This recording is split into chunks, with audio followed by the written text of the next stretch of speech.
Bismillahirrahmanirrahim. Assalamualaikum warahmatullahi wabarakatuh. Bapak Ibu yang berbahagia dan kami hormati ya. Pada video kali ini kita akan membahas sedikit ya tentang materi yang bisa dikatakan mungkin sebagai pelengkap tentang bahan pengetahuan tentang sistem ekonomi yang menjadi bahasan pertama di eh, mata kuliah Perekonomian Indonesia. Nah, jadi kita ingin membuat sedikit tambahan materi sehingga lebih mudah dipahami. Nah, pertama berkaitan dengan sistem ekonomi tentu menjadi satu hal yang menjadi pertanyaan bagi kita. Nah, kenapa sistem ekonomi itu perlu dibuat ya? Pada dasarnya memang sistem ekonomi itu perlu dibuat untuk menjawab pertanyaan-pertanyaan berkaitan dengan masalah ekonomi. Nah, masalah ekonomi ini memang biasanya berpatok pada masalah produksi ya, tentang apa yang harus diproduksi, bagaimana cara memproduksinya, dan untuk siapa barang itu diproduksi. Nah, eh, sehingga dengan problematika itu tentu perlu dirumuskan atau dibahas tentang bagaimana cara-cara untuk menjawabnya. Walaupun memang pada dasarnya ekonomi jauh lebih luas daripada itu ya, bukan hanya berpatok pada produksi, tapi juga membahas tentang konsumsi dan distribusi. Nah, seluruh ini tentu membutuhkan pola ya, tentang yang dilaksanakan, tetapi uh, bagaimana cara dari misalkan sebuah negara menjawab itu tentu berkaitan dengan sistem-sistem yang akan digunakan. Nah, kalau kita lihat ya pada dasarnya memang dari segi sejarah yang dipraktekkan ya arus besar sistem ekonomi itu memang ada dua, sosialis dan kapitalis.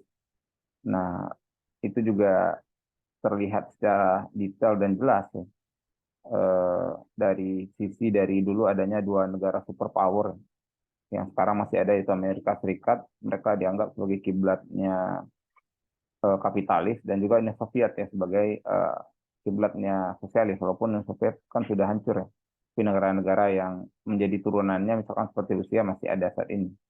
Nah, jadi memang dua ini yang menjadi cikal bakal ya. Walaupun memang kalau kita rujuk lagi secara besar ya, eh, apalagi misalkan kita sebagai negara Muslim Indonesia, ada konsep yang pada dasarnya coba dikembalikan kembali ya, bahwa dulu itu sudah ada dijalankan sistem ekonomi Islam. Nah, ekonomi Islam ini dianggap sebagai sebuah sistem ekonomi pertengahan yang mampu menjadi penengah dari dua arus besar ini. Walaupun memang ya bisa dikatakan belum ada ya, kalau saya pribadi berpendapat negara yang total melaksanakan sistem ekonomi Islam. Tetapi pada praktisnya praktek-praktek ekonomi Islam telah dijalankan oleh banyak negara.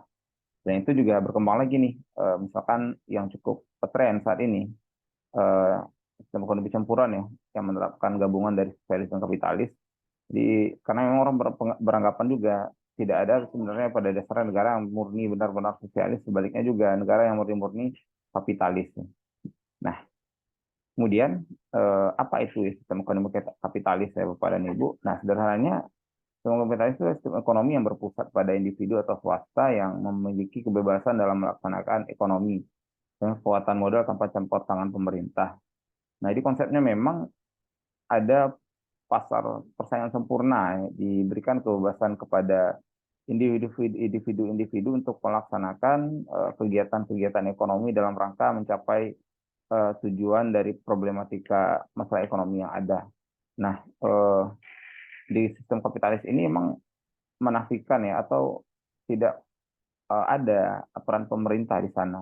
Dia memang swasta itu sangat berperan besar dalam mengembangkan ekonomi yang ada di negara. Nah, tokoh yang berperan besar dalam pengembangan konsep ini adalah Adam Smith, yang dianggap sebagai bapak ekonom dengan karyanya yang cukup banyak ya, Wealth of Nation ya, tentang yang ini yang menjadi tonggak bahasanya, yang menjadi dasar kenapa akhirnya sistem kapitalis ini berkembang. Nah, kalau orang melihat sistem kapitalis pasti rujukannya Amerika Serikat ya. Nah, dan kalau misalkan kita lihat dari segi sukses atau enggaknya, ya secara kasat mata memang terlihat sangat sukses sekali ya. Sampai sekarang pun masih menjadi negara adidaya Amerika Serikat dengan pakem kapitalisnya, dan memang memberikan kebebasan yang sangat besar kepada swasta dan individu-individu untuk melaksanakan tindakan ekonomi. Nah, ciri khasnya pertama, masyarakat bebas dalam menentukan produksi ya. Jadi diberikan seluas-luasnya kesempatan pada masyarakat untuk masuk ke ranah pasar, membuat hal-hal yang dibutuhkan, membuat hal-hal yang diperlukan, sehingga memang inovasi dan kebebasan ini menjadi salah satu penyebab kenapa berkembangnya kegiatan ekonomi di negara tersebut. Nah, kemudian juga masyarakat dibebaskan dalam memilih pekerjaan, menentukan pekerjaan apa yang dilakukan. Dengan dia kemerdekaan itu memberikan peluang yang sangat besar bagi masyarakat untuk berkembang secara ekonomis. Juga diberikan kebebasan dalam mengolah sumber daya sehingga swasta diperbolehkan dalam artian memiliki aset-aset atau hal-hal yang dibutuhkan dalam perkembangan. Dan terakhir memang fokus utamanya dalam menciptakan laba atau keuntungan. Jadi memang karena orientasinya berbasis pada swasta dan tentu dalam menghidupkan kegiatan ekonomi yang ada, swasta perlu berfokus pada penciptaan keuntungan. Maka memang ini menjadi ciri khas kapitalis ya. Nah, tapi tentu itu kebijakan ini tentu ada plus minusnya, walaupun memang saya sampaikan ini hanyalah uh, intisarinya saja.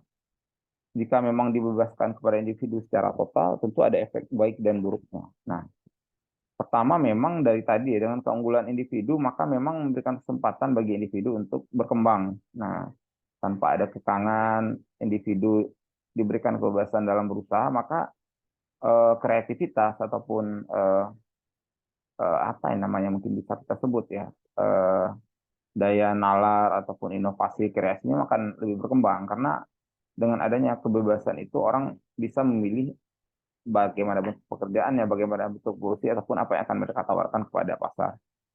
Kemudian juga muncul inisiatif ya, karena tadi ya ada kebebasan untuk ada efek pada inovasi, inisiasi dan lain-lainnya sehingga masyarakat cenderung lebih aktif untuk dalam konsep ini.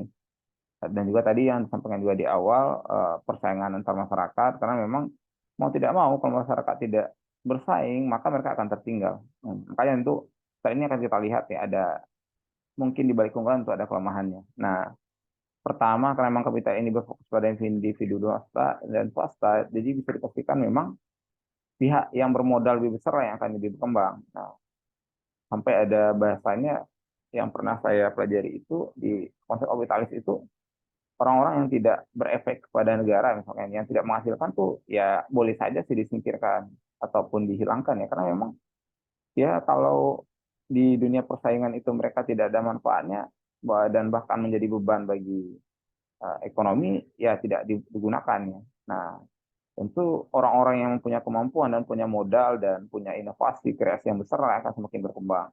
Sebaliknya orang-orang yang tidak punya itu akan tertinggal sehingga efeknya tentu akan muncul kesenjangan sosial yang tinggi.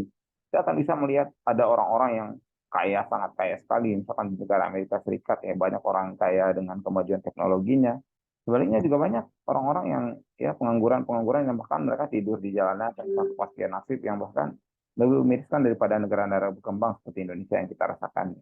Mereka bahkan ya ada yang tidur di jalanan tanpa jelas nasibnya. Tapi memang itu tadi karena kesenjangan yang semakin tinggi karena pihak pemodal yang lebih diuntungkan. Dan juga memang terjadi potensi kecurangan tidak bisa dibungkiri ya karena memang persaingannya sangat besar, orientasinya pada laba, semakin berkembang satu sama lainnya sehingga ya bukan satu hal yang aneh di kapitalis akan terjadi berbagai macam hal yang bahasanya kita yang haram pun dihalalkan. Karena memang tujuan utamanya adalah berorientasi pada profit sehingga memang eh, agar tujuan tercapai semua hal bisa dilakukan. Nah, dan tidak memungkinkan dan tidak aneh apa yang mungkin pernah kita nonton di film-film yang kaitannya dengan apa ya rekayasa negara, rekayasa ekonomi itu bisa dilakukan dalam sistem ekonomi kapitalis. Nah, kedua sistem ekonomi sosialis ini adalah lawan dari kapitalis ya. Kalau kapitalis itu basis dari individu, sosialis itu sendiri dia berbasis kepada pemerintah dan artian memang pemerintah punya peran besar dalam menentukan arah kebijakan ekonomi. Nah, konsep ini dicetuskan oleh Karl Marx ya.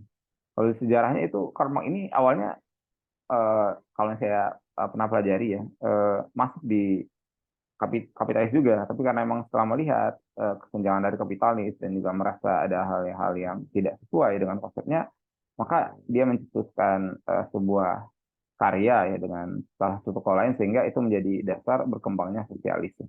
Nah, kalau kita melihat sosialis dulu itu memang berkembang di Uni Soviet ya, sebuah negara adidaya yang sayang sudah lebur tapi masih ada negara-negara pecahan yang berkembang saat ini, misalkan seperti Rusia yang cukup besar juga. Nah, cirinya adalah alat dan produksi semuanya milik negara. Karena dia memang kebalikan dari kapitalis, memang negara yang menguasai hal yang mereka punya. Kemudian sentralistis ya, memang negara sebagai pusat utamanya. Dan yang uniknya juga adalah negara yang menentukan bagaimana individu ini harus bekerja. Nah, memang berbeda sekali dengan kapitalis. Kapitalis tadi kita bebas berinovasi, kreasi, menggunakan sumber daya dan lain-lainnya. Di sosialis berbeda. Sosialis ini mengatur segala hal yang berkaitan dengan kehidupan masyarakat. Nah, dan juga swasta tidak dapat kesempatan apapun di sini untuk melaksanakan yang mereka punya. Nah, kelebihannya tentu sama dengan kapitalis, ada kelebihan dan kekurangan. Kelebihannya pertama, pemerintah punya tanggung jawab dalam menentukan arah negara. Jadi memang berhasil atau tidaknya negara bergantung di pemerintah. Nah, dan juga tadi ya kalau di kapitalis orang berhak menentukan pekerjaan, produksinya. Kalau di sosialis pemerintah menentukan semuanya. Nah, tapi tentu ada kekurangan juga di balik kelebihan ini. Pertama, kreativitas individu berkurang. Nah, dan juga kebebasan individu dalam mengembangkan alat atau menguasai sumber daya juga tidak ada. Dan ada kemungkinan ada diktator dari pemerintahnya. Dan salah satu kenapa Unisfed itu hancur kan karena itu ya. Ada semboyan di Unisfed itu bahwa orang bekerja bersama-sama di bawah pemerintah nanti hasilnya sama juga. Nah, kan konsepnya harusnya kalau kita misalkan ada yang lebih rajin maka bisa lebih dapat hal yang lebih baik ya. Tapi karena konsepnya kebersamaan dan memang ditujukan untuk kesejahteraan pemerintah, banyak maka memang masyarakat tidak mendapatkan hal-hal yang harusnya mereka dapatkan berdasarkan apa yang mereka usahakan. Dan juga salah satu sebab hancurnya Unisfed karena memang korup yang besar di pemerintah ya. Ternyata pemerintah alibinya menggunakan konsep untuk pengembangan negara ternyata digunakan untuk kepuasan individu atau keluarga-keluarga pemerintah rezim sehingga terjadi pemberontakan sehingga dan akhirnya hancurlah Uni Soviet ya. Ya. Dan lagi-lagi memang kalau kita lihat secara kasat mata baik kapitalis dan sosialis itu ya punya kelemahan dan kekurangan yang dan rasanya itu bukan hal yang baik ya. Kapitalis terlalu berfokus pada individu atau swasta sementara uh, sosialis lebih terpaku pada pemerintah. Maka berkembang juga ada suatu sistem ekonomi baru yang ya bisa dikatakan campuran ya gabungan dari kapitalis dan sosialis yang bisa dikatakan menggabungkan peran pemerintah dan swasta dalam mengembangkan ekonomi. Nah, jika sosialis menafikan swasta dan kapitalis menafikan pemerintah, sistem sistem campuran ini mengakomodir ya dari apa sistem yang dibuat oleh kapitalis dan sosialis. Nah, saya pribadi berpendapat berdasarkan banyak referensi dan yang saya baca memang apa yang terjadi saat ini pada dasarnya lebih kepada arah ini. Negara kapitalis total pun saya rasa sudah banyak campur tangan pemerintah termasuk sosialis juga. Jadi kalau saya berpendapat memang kebanyakan yang dipakai oleh negara-negara yang ada saat ini di dunia memang lebih fokus pada sistem campuran. Nah, tentu dengan kelebihan dan kekurangannya. Misalkan tadi hak pribadi diakui, kemudian juga ada peran pemerintah. Jadi memang perlu ya, karena logika sederhana tidak mungkin kita bisa berkembang kalau tidak menggabungkan segala lini. Sehingga saya beranggapan bahwa memang terlepas ada negara yang dianggap sebagai kapitalis total, sosialis total, yang banyak berkembang saat ini lebih kepada sistem campuran. Mungkin itu Pak Ibu sedikit tambahan sebagai penguat. Terima kasih atas atensinya. Assalamualaikum warahmatullahi wabarakatuh.